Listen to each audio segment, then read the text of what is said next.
நீங்கள் எல்லோரும் பாட்டா ஷூ பற்றி கண்டிப்பாக கேள்விப்பட்டிருப்பீங்க. அப்படிப்பட்ட பாட்டா இந்தியன் பிராண்டா அப்படின்னா கிடையாது.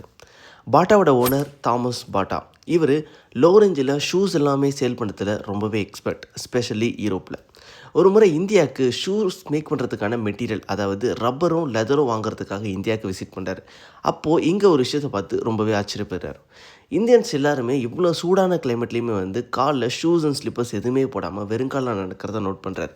நோட் பண்ணுறது மட்டுமே இல்லாமல் அவருக்கு ஒரு ஐடியா தோணுது. என்ன அப்படின்னா, பாட்டாவோட பிராண்டை இந்தியாவில் லான்ச் பண்ணணும்னு சொல்லிட்டு முடிவு பண்ணுறாரு. முடிவு பண்ணால் மட்டும் பத்தாது, அதுக்கு மார்க்கெட்டிங் பண்ணணும். அதுக்காக அவர் இந்தியன்ஸோட பெயின் பாயிண்ட்ஸ், அதாவது இந்தியன்ஸ் எல்லாருமே ஸ்லிப்பர்ஸ் அண்ட் ஷூஸ் யூஸ் பண்ணாமல் எவ்வளோ கஷ்டப்படுறாங்கன்றத ஒரு பெயின் பாயிண்ட்ஸாக எடுக்கிறாரு. அதை வச்சு மார்க்கெட்டிங் பண்ணவும் ஸ்டார்ட் பண்ணுறாரு.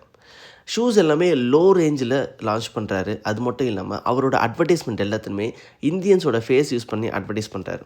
இது எல்லாமே இந்தியன்ஸை எமோஷ்னலி கனெக்ட் பண்ண ஆரம்பிக்குது. இந்தியன்ஸ் எல்லோரும் ஷூஸ் வாங்க ஸ்டார்ட் பண்ணுறாங்க. பாட்டாவோட க்ரோத்தும் கொஞ்சம் கொஞ்சமாக இன்க்ரீஸ் ஆகுது. எந்த அளவுக்கு இன்க்ரீஸ் ஆகுது அப்படின்னா, இந்தியாவில் பாட்டா நகர்னு சொல்லிட்டு ஒரு ஊரே இருக்குது.